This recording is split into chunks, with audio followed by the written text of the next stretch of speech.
Now, I ended up at a rather strange recording session the other night. David Turpin was recording, and David explained what was going on. David Turpin, you've brought me up all these stairs, you've brought me into a room full of people, and they've been chanting some strange words. What's all this about? It's for a new record that I'm making that's coming out in 2013. And I've had people up here as a sort of prayer circle praying for human sterility. There's no other way to say it. Now, this album is going to be a themed album. Yeah, broadly it's themed on human extinction and the revenge of the animal kingdom, or the return of the animal kingdom, maybe. So we're talking about something after what happened to Will Smith in that New York-based film. I didn't see it. Probably just as well. Are we talking about I Am Legend? That's it. I didn't see it. I think the kind of extinction that I'm talking about is not a cataclysmic event, but just a kind of thoughtful phasing out. I think that now that we've reached the pinnacle of society, the pinnacle of technological achievement, human achievement, I think the most advanced thing that we can do as a species now is just phase out. And I think if we were to take this idea of the human being separate from the animal literally, then humans ought to have a degree of self-awareness that animals don't have.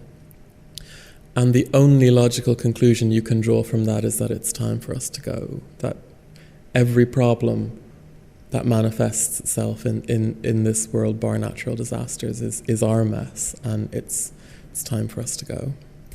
Already, I am looking forward to hearing the album, because I know if people are going to ask you questions when the album comes to fruition, you're going to get a lot of what the hell is he on about?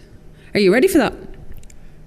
Sure, but I'm not forming a cult. I'm making an album, and it exists as a piece of fantasy, a piece of fiction, and so I don't feel that I ought to justify it any more than Will Smith had to justify I Am Legend. It's a piece of entertainment, and you can take it how you wish to take it.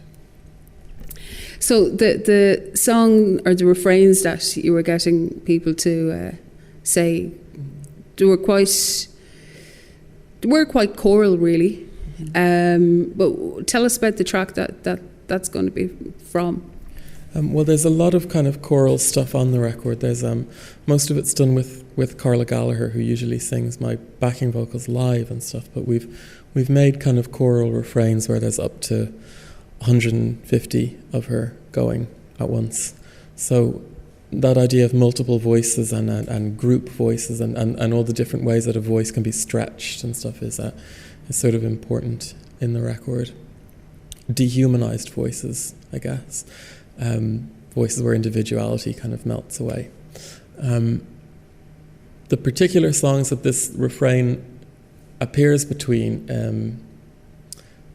it appears between a song called Bird and Beast, which I actually don't sing on it. Kathy Davies sings that.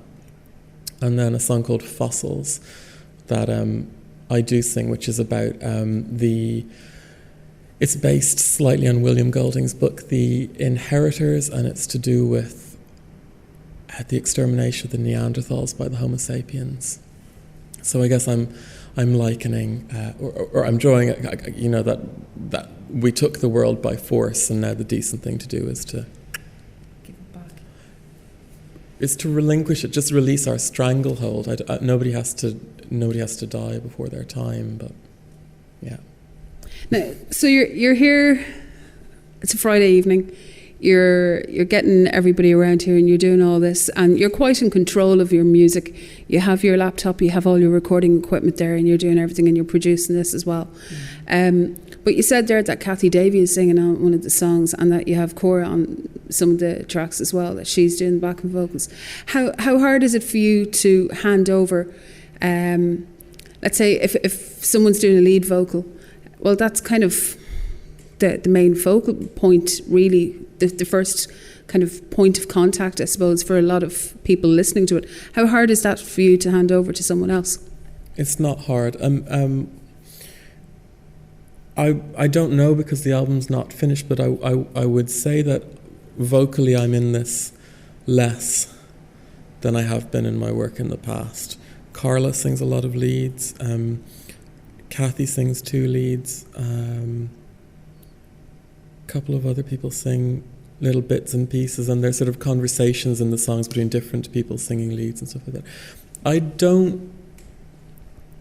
I've never felt the way that I imagine a lot of people feel, that my authorship of a song depends on me singing the lead. And as I record more and more, I feel that less and less. And there's an extraordinary gratification to hearing something that you've written, or something that you conceived being sung by somebody else. And there's also, this